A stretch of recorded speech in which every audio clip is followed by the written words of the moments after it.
Welcome back to another video. We begin our journey by just learning the MATLAB basics from the first video. Now we will take our journey from basics to advanced, and this is the second lecture. We will learn how you will use MATLAB as a scientific calculator. If it involves trigonometric identities, or it involves logarithmic scale or exponential scale, how you will code in MATLAB. So let's get started. First of all, we will start for the trigonometric functions. So I want to find the sine of pi divided by 3. So what I will get? I will get 0.866. I want to make clear a point here that the argument for sine is always in radian scale, right? If you want to find out the sine argument in degree, there is two procedures. The first one is write down sine and perform the conversion. For example, 30 is the angle in degree and I want to find out is sine 30 degree. So I will take 30 multiplied by pi divided by 180, right? Just press enter. The second procedure is just write sine and after that write d, that denotes degree, and put 30 degrees. So you will get the same answer. Similarly, for cos, I will write cos pi divided by 3, that is in which scale is this? This is the radian scale, and I want to perform the radian scale. If the argument is in degree scale, that I will write cos d 30, right? I will get this, or I can also perform the conversion, that is 30 multiplying by pi divided by 180. Both cases have the same answer. Now let's clear this command window. Sorry.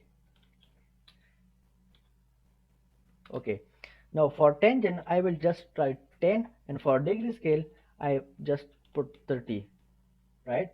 Close the parenthesis, press enter.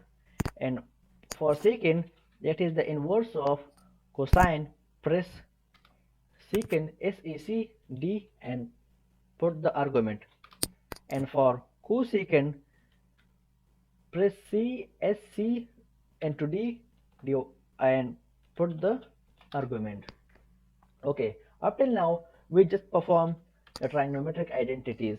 Now if it involves the inverse of a trigonometric identities, how you will write in a MATLAB? So for that I will write a before any trigonometric function. Like for a sine inverse, I will write a sine, and I want to get my answer in radian scale.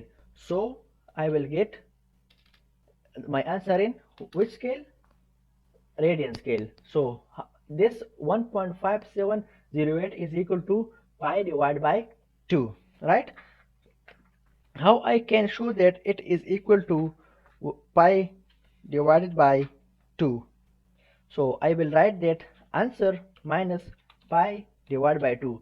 I should get 0. Yes, I got it. So 1.5706 is equal to pi divided by 2. For sine inverse, I will write a sine, and for cos inverse I will write a cos. So just for example 1, I will get my radian degree 0, and if you want to get your your argument in degree scale, just write a sine and d and press 1, you will get 90, right? For example, a cos 0, a cos d 0, so I should get 90, right? That was how you will use in MATLAB for trigonometric identities. So the procedure is just type a before any trigonometric function, and if you want to get your answer in degree scale, just write down d before it, or otherwise you will get your answer in radian scale.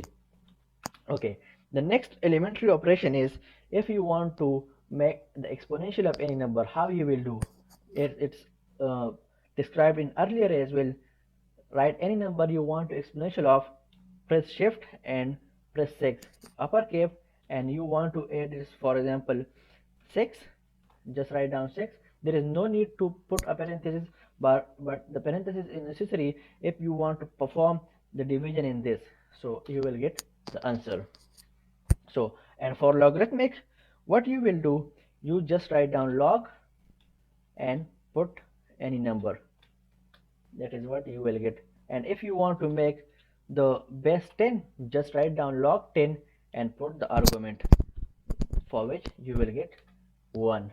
And log 1 is always 0, right? Okay, that was how you will perform exponential and the logarithmic function. So I want to perform the exponential, so I will write down exp into parentheses, and for example just put down this number 2.3026. So I should get 10, right?